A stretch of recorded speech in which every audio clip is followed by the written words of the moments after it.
Okay, welcome to this video tutorial. This is a run through of some code that's part of a tutorial that is being presented at this year's International Conference on Computational Creativity 2020. The tutorial that we're presenting is a deep dive into latent space, image generation and manipulation with StyleGAN 2.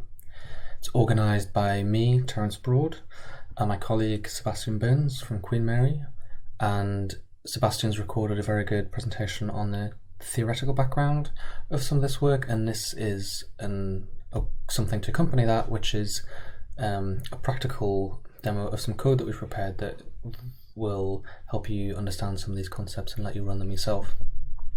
So we've prepared this colab notebook. We encourage you all to go to the user and try it out yourself.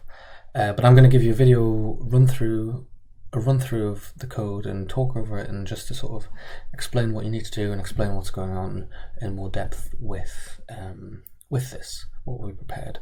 So the first thing we can do is install some dependencies that we need to run this colab notebook.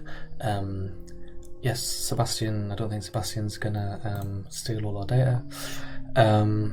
So install these dependencies, and now we need to clone the repo which actually holds the code.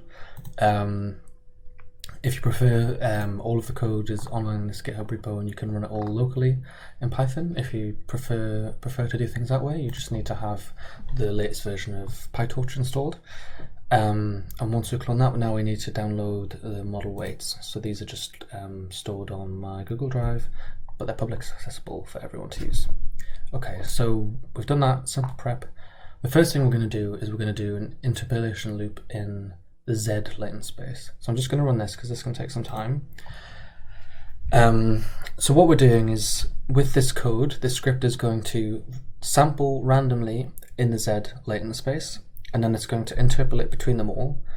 And I think this generates 120 frames, so you end up with this 4-second looping video of a latent space walk or interpolation.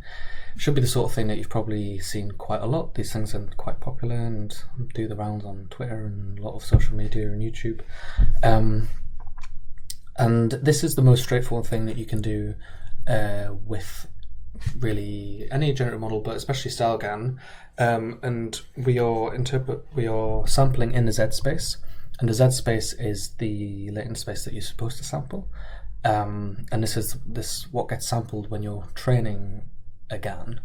So in the case of this, it's training. It'll be sampling randomly in Z space, and then it'll get the generator to generate a sample, and then the discriminator is then comparing.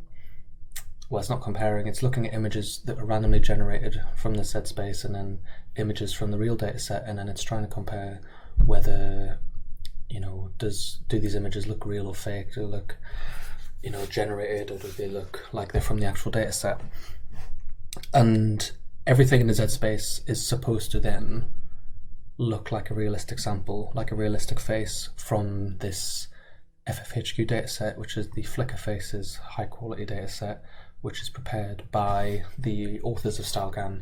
So what they did is they took a lot of images of faces from Flickr, images that were under Creative Commons, or for use, that could be used in this kind of academic setting, and they made a dataset of very high quality, high resolution photographs of people's faces where they're all staring at the camera, and then they've got code to align them all so that you have a kind of nice data set where all the properties are kind of predictable, at least in terms of where the faces are, where the eyes, nose and mouth are going to be, and we'll get onto that a little bit more later.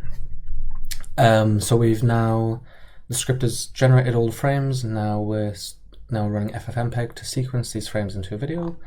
This is done, so now we can press this cell. This is now going to load the video that we've just made and play it in the browser. So as I said, we get this 4-second looping video. All of the faces are very highly realistic. This is one of the amazing things about StyleGAN and StyleGAN 2 is the level of realism is uncanny, or more beyond uncanny. It's impossible almost to tell the difference between whether these are real or fake. And so this is quite standard. I'm sure people have seen things like this before, but it's good to understand that these are generated in the latent space, the Z latent space, which is you can sample anything in this space and it will generate something that looks realistic.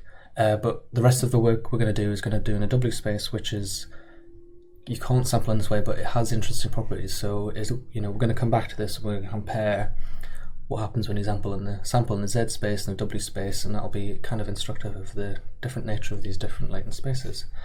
So in this tutorial, what we're now going to do is do a thing called projection into latent space.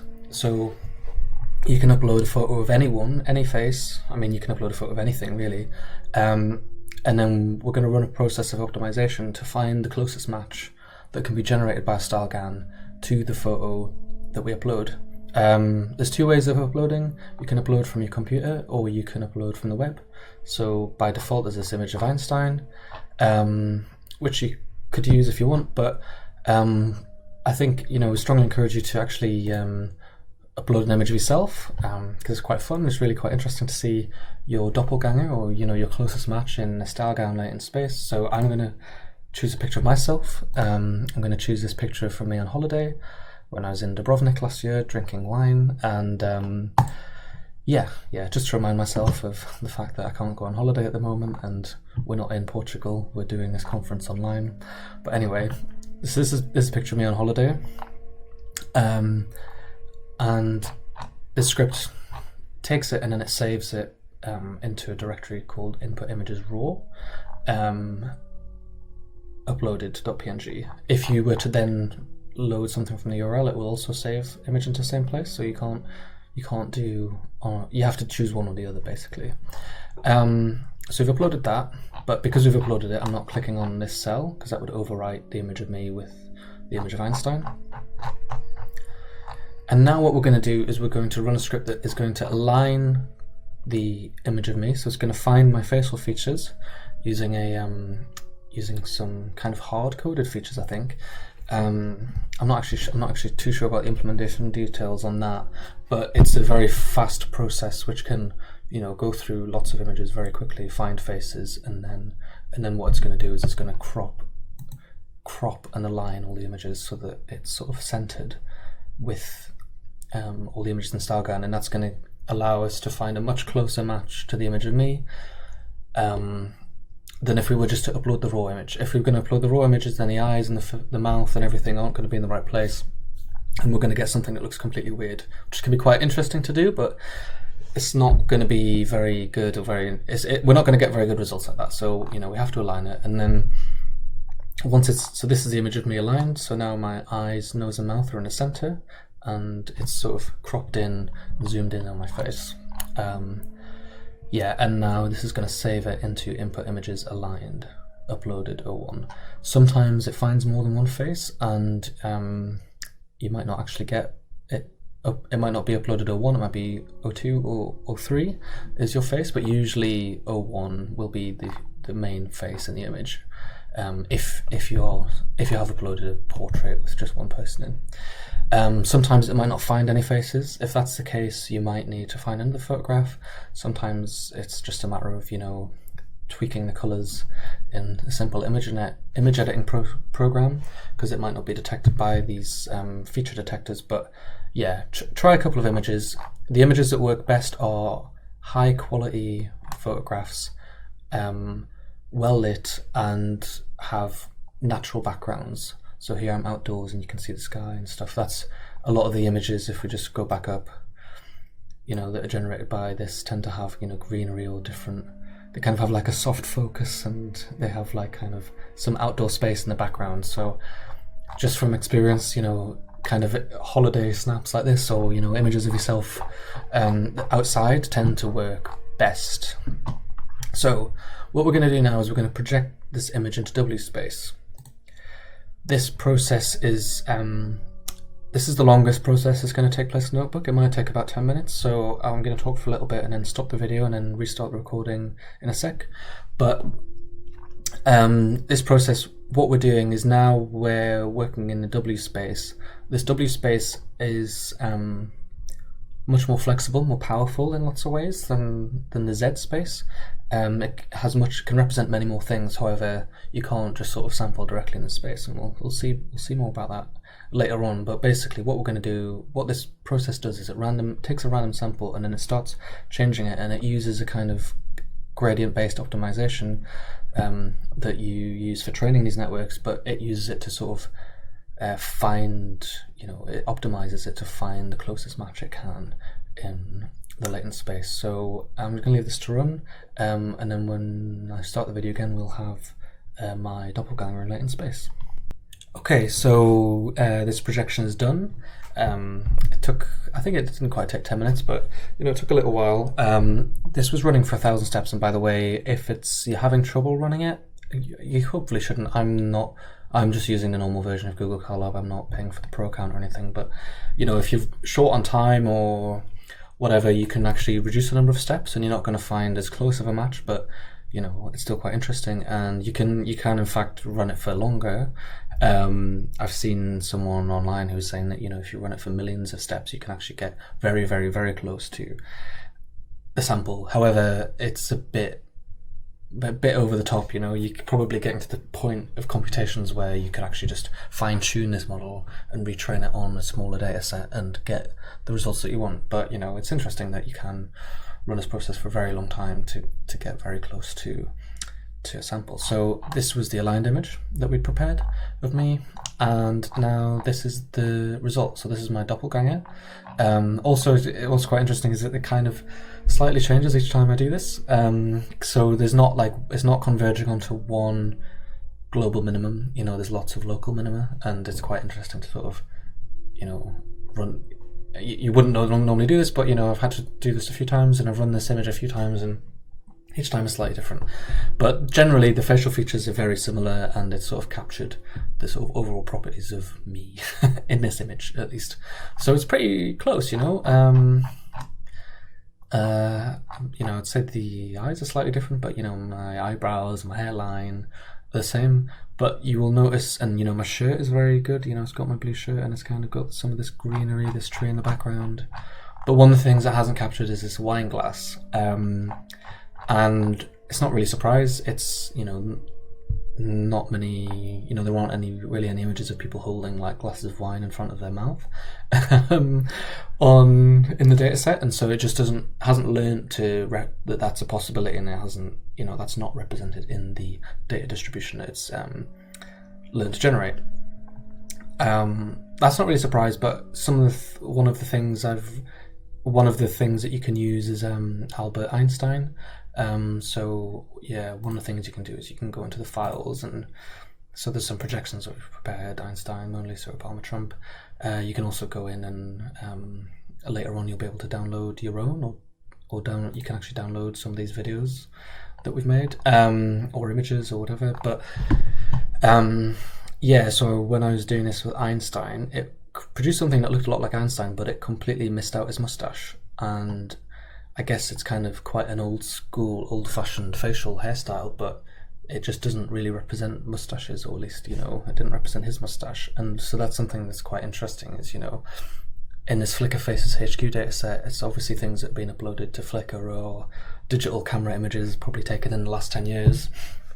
And people just don't have those kinds of hairstyles, and so those aren't represented in this model. However, if you trained the style GAN on old faces, then you would be able to represent it. So one of the things that's interesting about these generative models is that the things that they kind of learn to represent or don't represent from the data can be quite surprising, quite difficult to predict, but tend to make sense after the fact once you sort of come across them. But you might not really necessarily have really thought about that until you kind of try something like trying to find Einstein in this style GAN to latent space. So anyway, I've rambled on enough about that. Something else we can do is create a video of this projection process. So this process of projection is basically what we're doing is we're sampling randomly from style GAN, and then we're comparing we're comparing that generated image to the original image using a perceptual loss, which is basically using this VGG'20 model, which is a classic computer vision CNN, convolutional neural network, and using the kind of features that the feature detectors that it's learnt, and using those to kind of compare this generated image to the real image, and then we get a measurement of similarity between images, which would be much more sophisticated than just, you know, pixel by pixel similar comparison of images. So we've generated that video now, and now we're gonna view it in the browser. Yep, so you see it's starting off as something completely random, and then if we press play, it's going to slowly kind of converge onto me. So it gets pretty close, maybe after about 200 iterations, and then it's just kind of slowly getting closer and closer and just making smaller and smaller random permutations as it's sort of doing this gradient descent process. So yeah, and like I said, you know, you can, if you want, you can download these videos. Yeah, so they should just come up in this video section, and you can just, you know, right click, download, if you wish. Okay, so what we're going to do now is we're going to do another circular interpolation looping video, but this time we're going to do it in the W space, and we're going to do it without truncation. I'll get to that in a minute, but yeah, so what we're going to do here is we're going to interpolate sample randomly in the W space, and then we're going to sort of compare that to see what, you know, give that comparison to what happens when we're randomly sampling in the Z space. And just to give a bit more background while this is loading on the Z and W space, as I was saying before, the Z is the input space that you're supposed to sample in, where everything corresponds to a realistic sample, but the W space is the space that gets transformed by the style transformer. So probably, yeah, one of the big innovations of StyleGAN, the original StyleGAN, was that they introduced this second network, the style transformer, which is just, it's a very, very simple 8-layer, multi-layer perceptron, model, neural network, and this takes your latent vector Z and then it transforms it into an intermediary latent space, W. And the idea with this is that this intermediary space W can have disentangled more of the factors of variation. However, so you have more power and flexibility in what you're representing. So it's not the generator network that's having to kind of do this disentangling, which is a common buzzword, but it's this style transformer network that does it, and then it produces a new latent vector W, which then gets injected into the generator at different points. Which again we'll get into later on, but yeah, so now we've generated this video of sampling in a W space, and we're going to play it here. So when we've done the projection, we're not using this truncation, so we're starting with a projection, and we're going to start sampling randomly other things in latent space and see what that looks like. And so you can see it's pretty horrible. They don't have any of the realism of what you would expect compared to what we looked at earlier, which was, you know, this Z space interpolation, which is very nice, very photographic. You know, anything would, you know, probably fool most people into thinking it was a real photo. Most of these images in this Z space are not realistic. However, as we're interpolating, you can see kind of facial features or, you know, things like the mouth opening and the eyes closing as kind of being linearly represented in the interpolation. So while the samples don't look realistic, the things that we're interpolating between are interpolating much smoother than we would get in the interpolation in Z space. So this is kind of I think this is, you know, a good visual representation of the differences of the properties of those two latent spaces. But these look really horrible. If we run a script again, we're going to do this with a truncation value of 0.5. So I'll get into this now while this is generating. truncation is a truncation trick. The truncation trick was first introduced in the Big GAN paper by DeepMind a couple of years ago. And what they're doing is they're looking to see how close the latent vector that we're sampling is to the average of all latent vectors for faces. And with StyleGAN, what we're doing is we're doing this in the W space. So we're, we'll sample randomly from the style transformer and then get a sort of an average of all things then in W space, and then we're looking at a projection in W space and comparing it to the average of all things generated by this transformer in W space. This is still sort of running, but truncation then has this parameter which compares how far. It's basically comparing how far our sample, this image of me or any other thing that we're sampling in W space, deviates from the average, and then you can use this hyperparameter to then to change that so that it goes close to the average. So if we use a truncation of 1, we're basically not doing any of that, we're just sampling directly in W space. But if we do a truncation of 0.5, then we're sort of halfway to the average. If you do 0, then it's just going to be average. It's just going to be the average vector the whole time. But this is something that you can do, which can help you. You have a trade-off between how unique your generated sample is, and then how realistic, how close to the mean, how normal it kind of looks.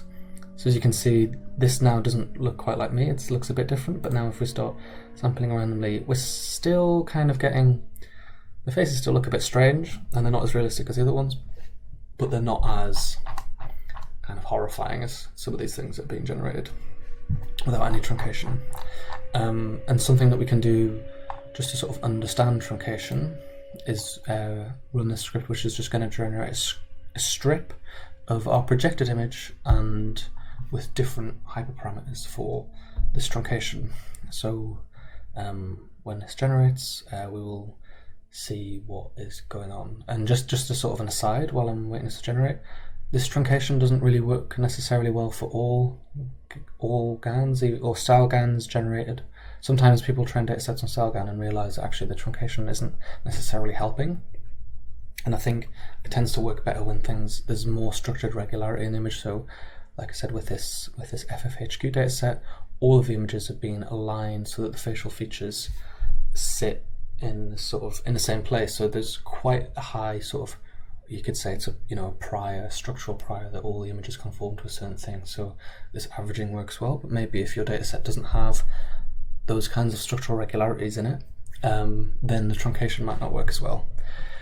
So, and that's one of the limitations. That's also one of the limitations of StyleGAN, is that it works best, when there's some kind of structural regularity, and doesn't necessarily work as well on all data sets as it does with these flagship data sets like this FFHQ. But anyway, so we've generated this, and this is now has varying levels of truncation. So on the left, this is using a truncation of 0, and as you can see, this is the average face of StyleGAN 2 or a StyleGAN 2 trend on the FFHQ dataset, and it's a white woman, which is interesting. I guess it's just because of the historical basis of the images that get put on Flickr, so it's not really a surprise that it's a white person, I guess. Since Western people have had access to digital cameras for longer than probably other places, but yeah.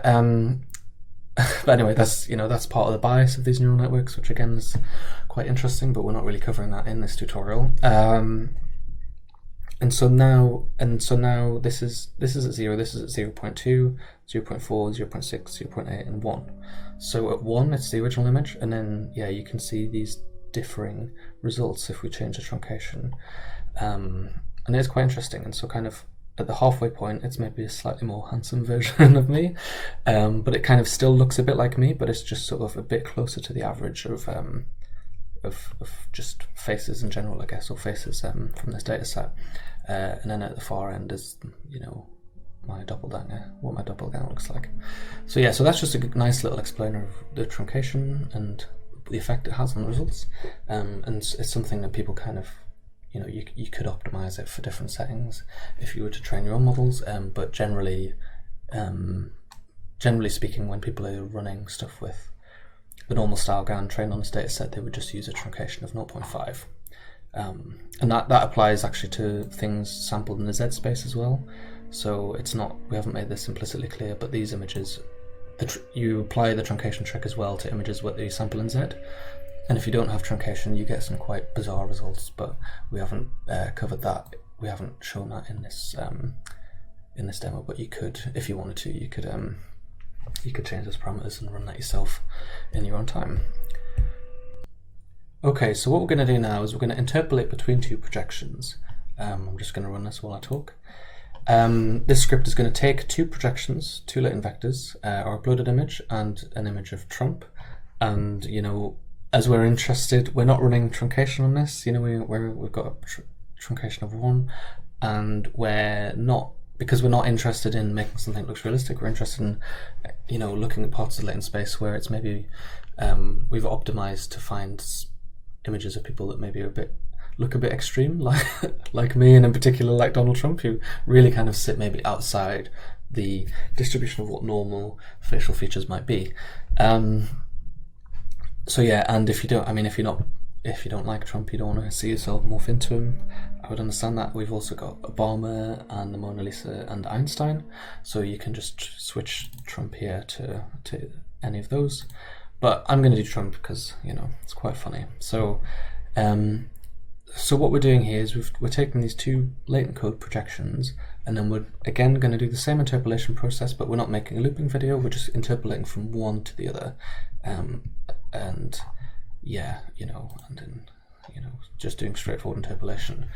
So, oh, hold on, I need to say yes to this. Sorry, I had to redo this because I've recorded this more than once. So let's just sequence the video now, and now we have our MP4 video of me interpolated to Trump. So this is me, this is my projection, and then as you can see, it slowly morphs to Trump. And what we're doing here is, we're just doing simple interpolation, kind of, finding the midpoint between these vectors. And weirdly, halfway through, it looks a bit like Donald Trump. Someone sent me a message. I was putting some of this work in progress online, and someone sent me a message saying, "Oh, it's amazing that you've been able to make a video where it's you interpolating to Donald Trump via Boris Johnson." But that wasn't actually my intention. That's just that just happens to be what happens. The average of me and Donald Trump. Don't know what it says about me, but yeah. So we can scrub through this, and we can kind of sort of see the difference. And as we can see, you kind of get this slow morphing of all of the facial features between these two projections, and it can be quite, and I would suggest that you try it with multiple ones. Try it with the Mona Lisa, try it with Einstein, maybe try it between Trump and Einstein, Trump and Mona Lisa, Trump and Obama. Trump and Obama can be quite funny, so I would recommend that you do that in your own time. But yeah, so it's kind of interesting to see how these things work. And like I said, you get this kind of slow morphing interpolation of all of the features between these two samples. However, there is a different way of mixing images together, mixing samples together, which is style mixing. So I'm just going to run these just to let it generate while I'm talking. Style mixing is a different way. So here we're not doing any kind of arithmetic. We're not manipulating the latent vectors as such. But again, this is one of the innovations of StyleGAN, is that instead of just giving the latent code to the generator network at one point, they actually insert it at every single layer and do normalization with this. And then this then allows you, because you're inserting it at every different point in the layer, and it's conditioning the layers on what features they should be generating at that layer, you can then swap them, and you can swap different latent vectors at different points. So I'll just run this one. This is so this is a different way of mixing mixing two images and mixing two samples, and you get quite different results than you do to the interpolation. So as I was saying before, in the interpolation you get this kind of you get this very smooth kind of averaging almost in kind of latent space between the two. Here you get sort of quite different results. So you will start off by making one and then switch to the other, and what we're doing is these strips that switch is happening at different points, and you get quite interesting things where you start getting, this is like the space, like the head of Trump, like is this the shape of his head, but then with my sort of complexion and facial features, and depending on where you do that in the network, you get these slightly different results. And again, this is, up top here, this is my head shape, but then with Donald Trump's kind of features, which again looks kind of like Bill Clinton, I don't know. But yeah, and it's interesting to try these with the different ones and get very funny results if you mix Trump and Obama, say. So you can just kind of swap them in and out, but I'll let you do that. I'm not going to give everything away. So again, these are some of the interesting ways that you can kind of combine different latent vectors to produce lots of different outcomes. Okay, so the final thing that we're going to cover in this tutorial is vector arithmetic on latent vectors. Unfortunately for this, we haven't been able to integrate the code to do this with all of the other code that we've been using. And yeah, it's unfortunate. Didn't really have time, but we're using I've put in an image sample from someone else's code that's done this, and there's a lot of people who've done this, so there's lots of resources out there that you can find to do this kind of work. And it's really interesting. We thought that we wanted to make sure that it was covered in the tutorial, so I'm just going to talk over this and give you an idea of some things you can do. So we've been looking at how you can kind of do, in a sense, interpolate. This interpolation that we're doing here is vector arithmetic on the vectors, but you can kind of do more sophisticated things. So you can find, basically, if you analyze lots of latent vectors, and maybe you would label them like smiling, not smiling. You could find maybe hair color. You could find glasses, not glasses. Some of these things you can find. You can then sort of collate those, and then you can maybe sort of find what the average component vector that just represents, say, smiles or glasses. And then once you know what the component vector that represents a specific property, you can then use that to do semantic manipulation of your results. So this is a sample from this code repo from Dmitry Nikitko. And actually kind of a good shout out to him, because this is the code that I borrowed for doing the projection. And so he has this code. Unfortunately, I couldn't get it running in Colab because of an old version of TensorFlow, which is one of the reasons why we're using PyTorch for this tutorial. But this is a very good structure. So he's done these projections in this original style GAN latent space of Donald Trump and Hillary Clinton. And then you can see he's got a vector that represents smiles, and if you add it to these images, you then get an image of them smiling. However, if we use a coefficient of -1, so finding the negative direction of that vector, and then we add it to these latent codes, then they're kind of frowning, and the result isn't as strong. But you can really see it with Trump, his lips are significantly more kind of curled down. And even I don't know, his eyebrow. Maybe it's not that much difference, but it looks like, to me, it kind of, you perceive it as he's frowning his eyebrows, but maybe he's kind of doing that in this image anyway. But anyway, so this is really interesting. There's there's not only is there something that represents smiles, but the inverse of it represents frowning, which is kind of bizarre. That it's this kind of linear this linear relationship between happy and sad that exists in latent space, and yeah, it's really interesting. And So that's it, that's kind of everything. But there's, if you're interested in this vector arithmetic, there's lots of really good resources. So I'd implore everyone to read Tom White's 2016 paper, Sampling Generative Networks. He was one of the first people to kind of to really do this. He used to have a Twitter bot called Smile Vector that would find images and then it would like make them smile and make nice little animations of it. And he's a really interesting guy. Really been following his work for some time. He's really good. And then there's more advanced methods. So there's this Stalgan2 distillation. So if we, that's the paper. I think I have it here. I think I've already loaded it up. No.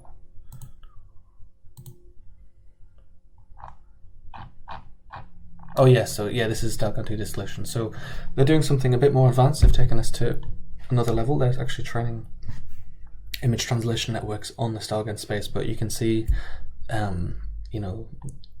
they've really taken us to the next level in terms of this kind of semantic manipulation and translation of images and sort of combining different properties of different images. And then the other thing that everyone should check out is this GAN space paper. So again, this takes this to to really another level, and they've what they've done in this paper is they've analyzed the latent space and then they've run principal components analysis, which is quite a simple old school machine learning method for understanding the kind of principal components in data that you have, and they're applying that, I think, to the data distribution of the latent code, and then they find these very highly interpretable linear directions of change. And they have a colab notebook, we've linked to it in our tutorial, where you can then find sliders which can change different aspects of the image. So you can change the colors of cars, you can change the background, you can rotate them, you can change what kind of car it is, or with people it's changing hair color, changing the expression, changing the exposure, and then again this is with big GAN, not star GAN, but with a dog, you can rotate the images, you can zoom in and out, you can change the background, change where the horizon line is. So it's really kind of amazing the representative capacity of these GANs and how good a job they actually do of this kind of disentangling of these these latent factors of variation. I think people are only starting to realize actually quite how powerful they are. Like you can, a lot of stuff we're doing with these looping videos is we're just sampling randomly. We're not doing particularly intelligent things, but people have now starting to do lots of interesting research in really understanding and analysing what it is that they're learning and realising actually quite how powerful and how expressive some of these things are. So yeah, so that's it for this tutorial. The things I've been talking about you can link to here, and then as I said, some of these papers that we're talking about, there's links to the papers, links to the GitHub code notebooks if they're available, links to the original Stalgan2 paper if you want to read more up on the technical details of implementation, or look at the original TensorFlow of the implementation. And then in terms of shameless plugs, I think my colleague Sebastian has a paper at this year's ICCC, bridging generative deep learning and computational creativity, and he's done a very good literature review of the field of computational creativity and the field of deep learning, and sort of trying to bridge those things together and trying to look to a future where there's some of the things that looking at things like novelty generation and aspects that are important to computational creativity that don't necessarily get thought a lot about in the machine learning community, and trying to bridge those two together, which is a really great paper. I really enjoyed reading it. I'm going to plug my own work, which is not at this year's ICCC, but in my PhD research, I'm researching, I'm taking the Stalgan model and adding layers and filters inside them to manipulate them. So again, it's kind of looking at the idea of novelty, but it's at the moment I'm just in the process of building tools that allow you to manipulate the process of the generation so that you can start generating kind of, you know, more unusual outcomes. But these are, at the moment, they're just for tools to be controlled by people, not you know, I'm not sort of, you know, passing on that creativity to the algorithms yet, but hopefully in the future I might be able to do more work along those lines. And then, yeah, and just to sort of acknowledge things, you know, a lot of this code that we've been using for this tutorial has been taken from other people's code that they've kindly put online, you know, and so we'd like to thank the StyleGAN authors. We'd like to thank Kim Seng-Gyeon, who did the PyTorch implementation, excellent PyTorch implementation that we've used for this repo and I've used a lot in my research, and Dmitry Nikitko for the code that he's put online for aligning the images, and this figure that we've used to explain this sort of vector arithmetic. Both me and Sebastian are on a doctoral training centre for intelligent games and games intelligence, IGGI, and you know, they're funding us to do this research, so we're very thankful to them, and we're also thankful for the organisers of ICCC, who've been great and really helpful with everything we've done. So that's it. We hope that you look at this notebook, try it out yourself. We'd love to see the images that you do. We're on social media. We've linked to our Twitters at the top. I'm Terence Board, Sebastian Berns. You know, if you do manage to make some videos, like we'd love for you to post them and share them. And yeah, I hope you have fun with this. Thanks a lot. Bye.